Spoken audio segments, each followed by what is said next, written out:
government cover-up to hide UFOs? The I-Team shows us why some say there are more Roswells than we might think. And thousands of locals being taken by shady contractors who grab their money and run. I drove by the accident not knowing that that was him. But first, a son struggles with the sudden and senseless death of his father. It may have been faulty maintenance that led to the tragic accident, and Justin Bicknell says it should have been discovered earlier. A rear axle broke on a big rig truck, sending two tires careening into his father's pickup. Tonight, the family's trying to come to terms with their loss. Channel 8 Eyewitness News is live. Adley Orrington joins us from where the accident happened with more. Adley. Dave, good evening. The accident happened here on US 95 between Henderson and Boulder City. A freak incident where two loose tires went smashing through a windshield. Tonight we hear from the victim's son, who is now without one of his best friends. He called me around 12:30 to tell me that he won't be home tomorrow night because he's got to go to Needles. There's something wrong. And I said, all right, you know, just the usual. Okay, I'll see you tomorrow night. Justin Bicknell never imagined that would be the last time he heard his father's voice. Minutes later, these tires fell off a moving big rig and slammed into this white pickup truck, killing his dad, 51-year-old Glennie. I got off at 2 o'clock and I drove by the accident not knowing that that was him. It wasn't until 3 hours after the crash that Justin knew his father was the one inside this cab. The coroners came up to my door, and I wasn't sure who it was, and I opened the door, and they told me that my father was in a freak accident and that he was killed instantly. The Nevada Highway Patrol says the rear axle broke, releasing the tires. Trooper Kevin Honey says the driver was not negligent. There's really nothing that we could charge him with criminally. But Justin believes someone is accountable for shoddy maintenance on the truck. It's a maintenance issue that should have been taken care of. For now, taking care of his father's final resting spot is a top priority, remembering a man who brought so many smiles to so many people. His laugh. He's the only guy that I know that laughs at his own jokes right after he says it. Glennie Bicknell was born and raised here in Nevada. He worked for the Federal Aviation Administration for more than 30 years. In fact, he was in his government vehicle at the time of the crash. Reporting live on US 95 south of Henderson, Adley Orrington, Channel 8 Eyewitness News. Now, the big rig driver never stopped after the crash. He was eventually found at a Las Vegas truck stop. Police say he did not know the two tires had fallen off, and investigators believe his story. When driving a truck with a light load, as he was, you just don't feel the vibration from the tires rolling off the axle. A Metro police officer was injured late tonight when he crashed his traffic motorcycle. Police say the officer was riding over railroad tracks near Bonanza and F Street when he hit a spot where there was a gap between the road and the tracks. He lost control of the bike and was thrown off it. Fortunately, someone saw it happen and called for emergency services. The officer is in serious condition with a concussion. Parents are reacting with fear after a shooting that tore through a school bus. Meanwhile, the shooter is still on the loose. Yesterday, as 41 children were riding home from school, someone shot at their bus. School officials say the driver put the students' safety first, trying to get them all onto the bus floor, while she herself was hit with flying glass. The incident had parents going to pick up their kids today. I didn't feel comfortable with her riding the bus today. My wife and I were concerned about him riding the bus for the next few days. The school district has been training drivers how to respond after a similar incident a few years ago. Our mayor made headlines from Australia to South Africa for suggesting how to punish graffiti artists. And I'm saying that maybe you put them on TV and cut off a thumb. That may be the right thing to do. Mayor Goodman said he was dead serious in his interview on Nevada Newsmakers. Last year alone, Las Vegas spent $500,000 cleaning up graffiti, money that comes from you and me. The crews that clean up the mess say the graffiti means status for taggers, so they try to remove it as soon as possible.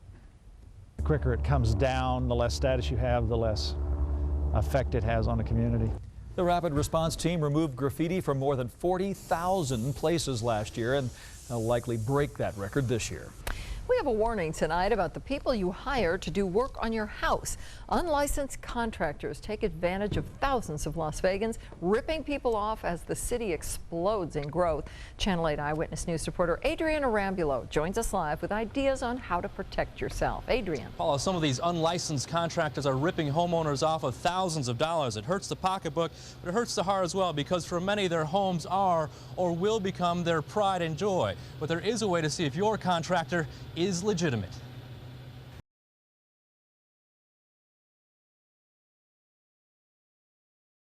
House is our pride and joy. It's our life. Don Silber has lived in his Las Vegas home for 35 years. When it was time for some kitchen remodeling, his friend recommended a contractor. He was such a nice guy, but that didn't help me any, you know. An unlicensed contractor who took thousands from the 83-year-old, started the job, but never finished. That's where you really use the word frustration, because it was just horrible. Silber is far from being alone. The Nevada State Contractors Board said it filed more than 1,000 charges against illegal contractors last year. That's about triple compared to past years. We do see it as a growing problem with the growing population. We see a lot of unlicensed contractors coming in from surrounding states because of the boom here. But you can protect yourself by logging onto the state website and doing a search of your contractor.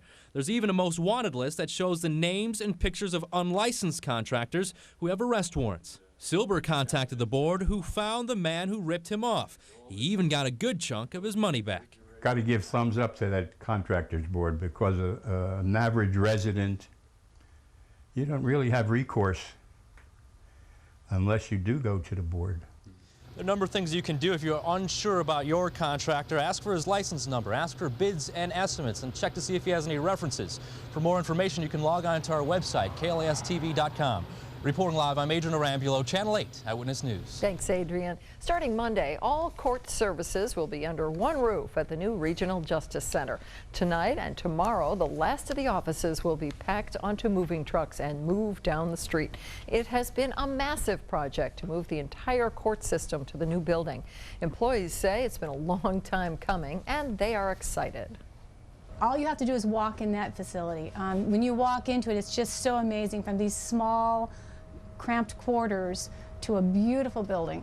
It is just very exciting. We are so ready. We really are. We are very excited. The move has been going on for a few weeks, but everything will be up and running Monday. The Regional Justice Center was plagued with construction problems, years of delays, and cost overruns into the millions. Some rookie firefighters got some real hands-on training this afternoon when an abandoned building was purposely set on fire. Trainees learn how to work together as a team and go through a list of checks as they battle the blaze. It's important for our candidates to become firefighters to have as many learning experiences as possible, and even being close to the fire and feeling it, smelling the smoke, but more importantly, the entire package. Firefighting is just one of several exercises the rookies are going through in their 15 to 16 weeks of activities. A new ordinance requires pet owners to fix their four-legged friends and has one agency reducing their rates to help out. The Dewey Animal Hospital is offering to spay or neuter your cats and dogs for $80. That includes pre-operation blood work and pain medication before and after the surgery. The hospital used to be an animal shelter, said they wanted to make this as easy as possible for the public. Previously being the shelter here, we know the severity of the increase in the animal population here in Vegas, and it's just going to get worse and worse. So we just want to give back to the community, just because we know how hard it is to see what's going in and out of the shelter and how hard it is to get all these animals home. Savings add up to anywhere from $45 to more than $100. A Clark County jury took a trip to a murder scene today. It's part of the second trial for Shad Walker, who was accused of using a large rock to beat to death former model Simone Hurst. The first time Walker was tried, a mistrial was declared after a jury member tried to imitate the fatal blow by smashing a coconut with a rock. Today, new jurors were taken to this crime scene where prosecutors walked them through their version of events. Testimony continues back in the courthouse on Monday. Do you have any idea how many sex offenders live in your neighborhood? A lot of them fail to sign up and keep their address up to date. That's a violation. But Channel 8 is helping you find them. Anchor Gary Waddell has tonight's sex offenders who are breaking the law. In an effort to protect you and your family, each night we're going to show you sex offenders who are breaking the law by not registering with the state as they're required to do. Tonight we begin with Patrick Sean Korth. Korth was convicted of statutory sexual seduction of a 13-year-old back in 1997. His last known address here in the Valley was in the 89128 zip code. That's near Lake Mead and US 95. We also have a repeat offender to tell you about. Richard Anderson was convicted of sex crimes against a child twice while he lived in Michigan, once in 1995, the second time in 1997. Anderson then moved to the Las Vegas Valley, where he lived in the 89101 zip code. That's near downtown. If you know or have seen either Patrick Korth or Richard Anderson, please call Metro Police at 229-5712. Thanks, Gary. You can also help track down the offenders by logging onto our website, KLAS.com. There you'll find more information on tonight's 2 offenders, plus you can search for other offenders in your area. A convicted murderer is on the loose after he escaped from death row in Texas. 35-year-old Charles Victor Thompson was on death row for the last 7 years, but yesterday somehow managed to change clothes and use an attorney's ID badge to get past security guards. Thompson was convicted of murder in 1998 and is considered extremely dangerous. Rioting in France has gotten so bad, Americans are being warned not to take the trains to the airport. Rioters burned more than 500 vehicles today as the unrest entered its 2nd week and started to expand outside Metro Paris. Fires raging throughout the city, including an attack on an elderly woman on crutches who was set ablaze. The riots started October 27th after the accidental electrocution of 2 teens who believed police were chasing them. Since then, those protests have grown to be against French state and its security forces. Protesters burned replicas of American flags in Argentina today, where President Bush went to meet leaders from around the world. Tens of thousands protested during his visit for the Summit of the Americas, calling him a mass murderer because of the war in Iraq. The president took it all in stride. It's not easy to host all these countries, particularly not easy to host perhaps me. While there, he did take questions on the investigation into his closest advisor, Karl Rove, but said he wouldn't comment until the investigation was complete. As the U.S. tries to prepare for a worst-case scenario with bird flu, there are more confirmed outbreaks. One is in China, where they are tightening controls on more than 5 billion birds in hopes of keeping the flu from spreading. The second confirmed outbreak is in Vietnam, where health officials are going house to house in the area where the virus was found. Meanwhile, on Capitol Hill, the Health and Human Services Secretary commended President Bush's efforts to prepare, including stocking up on Tamiflu, even if it's not perfect. There is no certainty at all that Tamiflu will be effective. We will do whatever it takes to protect the American people. That's what I wanted to hear. Right now, the avian flu does not spread easily to humans and has never spread human to human, but the fear is that it could and would spread quickly then around the world, perhaps killing millions. New numbers show many teens are drinking alcohol. In fact, 1 in 5 Nevada teenagers drank illegally just last month. Officials say alcohol kills more young people than all other illegal drugs combined. And research shows 50% of 8th graders are using alcohol. People at the Department of Health and Human Services hope the numbers and a new public service announcement will be a wake-up call to parents.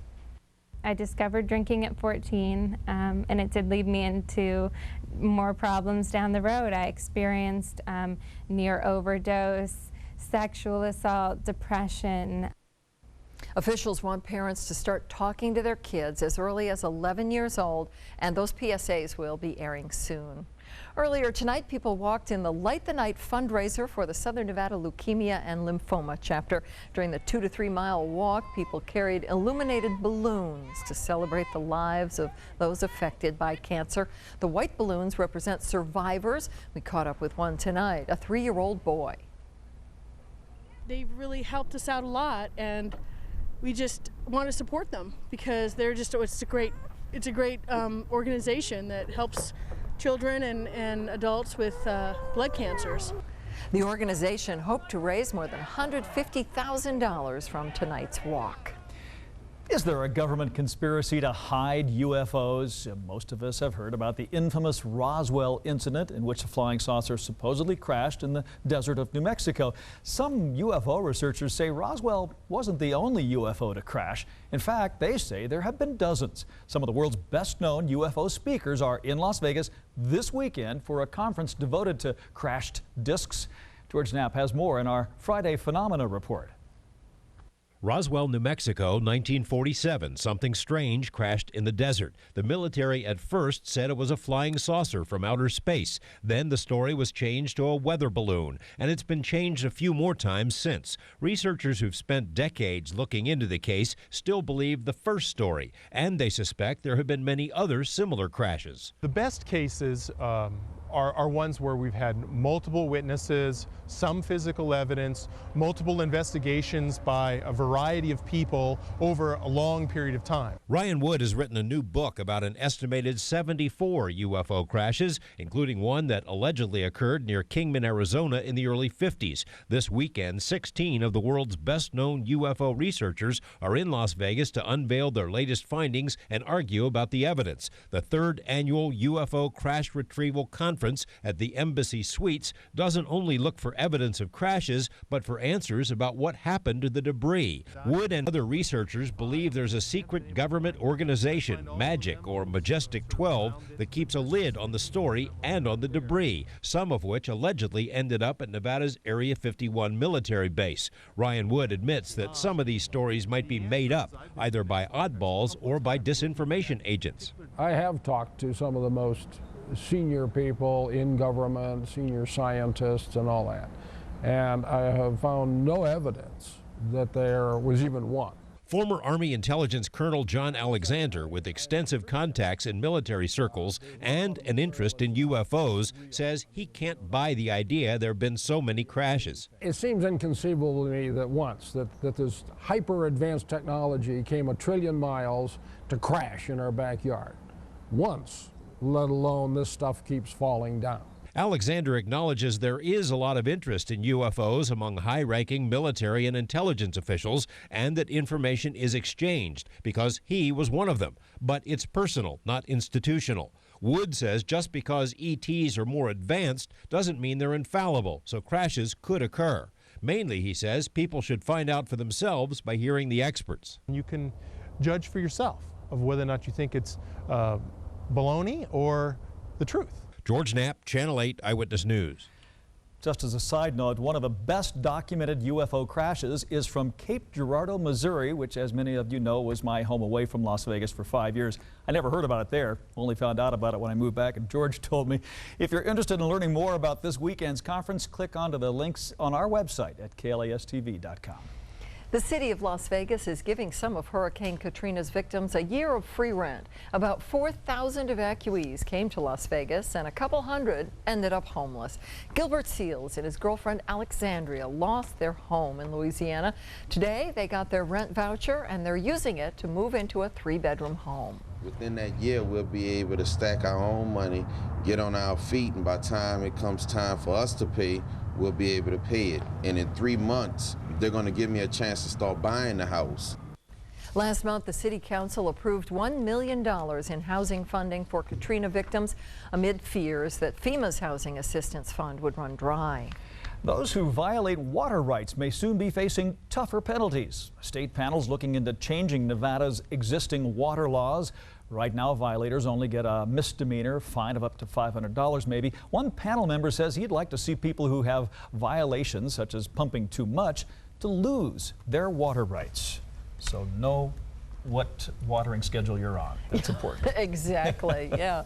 Kevin, we won't be worrying about extra water this weekend, will we? No, we've got a ban on wetness the way things are stacking up, Paula. Let's start near Twain and Maryland Parkway. A cool and calm evening. There are 58 degrees in that neighborhood. Up near Alexander and Wallapai in the northwest part of the valley, it's 55 right now. Nice evening to be out and about. Our camera, one of 33 cameras we have with our Neighborhood Weather Network. Down on Fremont Street, showing all the activity and well, in time-lapse fashion, a quick look at one of the shows on the canopy, too.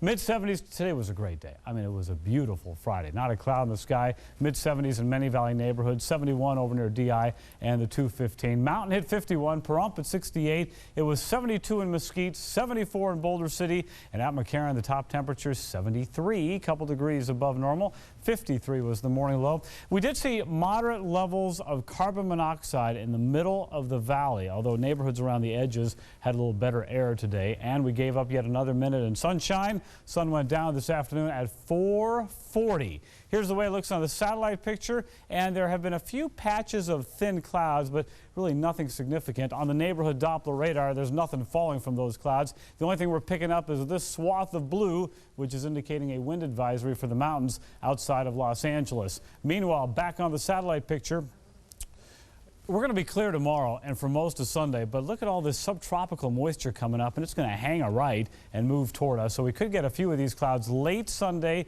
certainly more of them piling in for Monday and Tuesday. Let's begin with your Saturday. By 8 a.m., temperature will be in the mid-50s if you're heading out early. And then lunchtime, we should see temperatures in the upper 60s without a cloud in the sky. Late in the afternoon, we'll be right about 70 degrees at 5 o'clock. Your neighborhood forecast. First stop, North Las Vegas, all the way up to Aliante. Look for a high temperature of 76 degrees with plenty of sunshine. East side of town, from Eastern all the way to Sunrise Mountain, 78, the expected high tomorrow. And we'll head outside the valley and go up into northeastern parts of the county. That would be Mesquite, Overton, Moapa, Logandale. 77, your expected high temperature up there. No clouds, no wind. Overnight for the Las Vegas Valley, 50, although some neighborhoods in the upper 40s. 73 at the airport tomorrow with just light wind. But as we mentioned and showed you, some neighborhoods will be to upper 70s. Overall, your 7-day forecast now. Sunday will be sensational. High 74 degrees. We will get a few clouds late in the day and a few more clouds coming in Monday and Tuesday. No rain expected. A little breeze, but not that turbulent. It won't be a case of things that go bump in the daytime. Highs will stay in the 70s. Lows, actually, some of these nights will dip into the 40s. And that means that December can't be that far away when lows start dipping into the 30s. See, with these temperatures, all that Halloween chocolate doesn't melt so easily, so it lasts longer. And the next person that comes in and brings chocolate into the station is going to get slapped. We're all feeling it. Yeah. Okay. Chris Matthews is here. Great weather for what's going to happen at UNLV this weekend. That's right. Should be a lot of fun. Rebels are gearing up for Saturday's big homecoming day with the Cougars. Prepsters have already played their big games. We'll check out tonight's playoffs. Plus another link between Major League Baseball and Las Vegas. Oh, a small sliver of discussion. Sports is coming up next.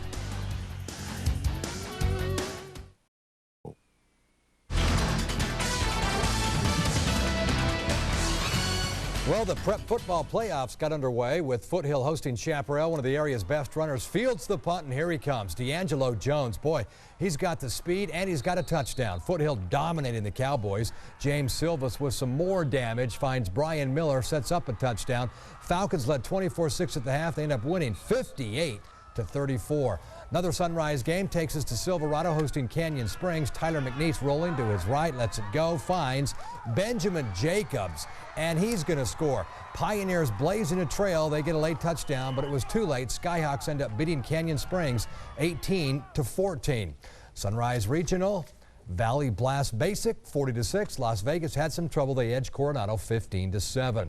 Checking the Sunset Regional quarterfinal game between Durango and Palo Verde. The Panthers are the defending state champs and back in the playoffs, and they mean business. They could have named their score tonight. Palo Verde led 42-0 at the half. They were getting it done with offense and defense. Panthers just rolling along this evening, winning 45-0.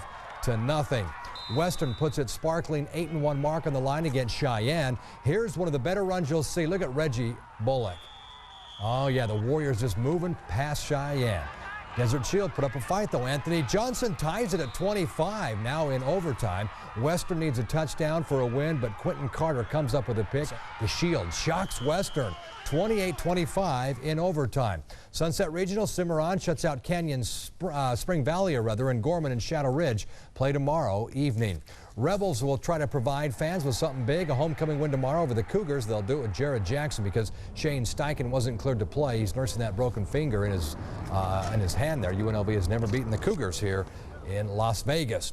Season finale for the golf pros. The Tour Championship was adventuresome for many of these guys. South African Bart Bryant rebounds from a shaky day with an eagle 3 on 15. 42-year-old sharing the lead with defending champion Retief Goosen at 10 under. Tiger Woods hit only 3 fairways, managed 6 birdies, 3 bogeys. He is 3 off the lead at 7 under. Your Las Vegas Wranglers skating back on home ice tonight against the Phoenix Roadrunners. Las Vegas scores 5 goals and they beat the Birds 5-3.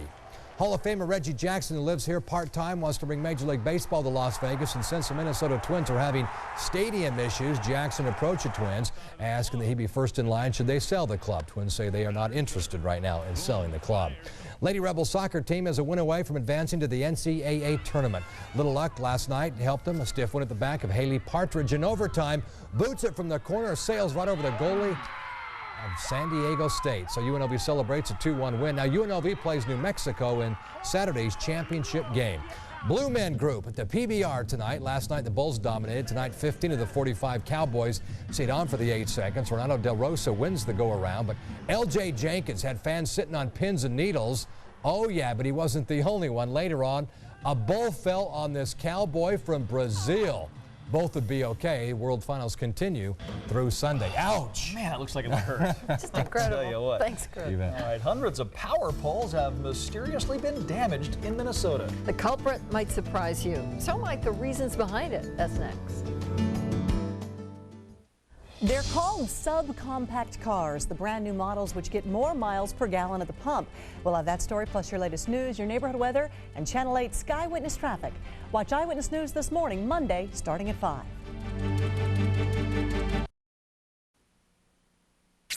You're watching Channel 8 Eyewitness News at 11. It's not just news, it's Eyewitness News. Officials in Minnesota think they've found the culprit who's badly damaging power poles. He's got his arms around the pole and he's just biting the pole. No, they're not tree huggers. He is a bear, and for some reason, bears there have been attacking power poles to such an extent that some are in danger of falling down. The poles. There are theories into why the bears, though, are going after the poles. Some think the humming of the poles makes the bears think there's bees and honey inside, and others think chemicals on the poles resemble the scent of a mate. Creosote? I don't know, maybe, well, who knows? Who knows? Who can think in the mind of a bear? Yes, it takes a bear. That's it for tonight. Join Colleen May tomorrow.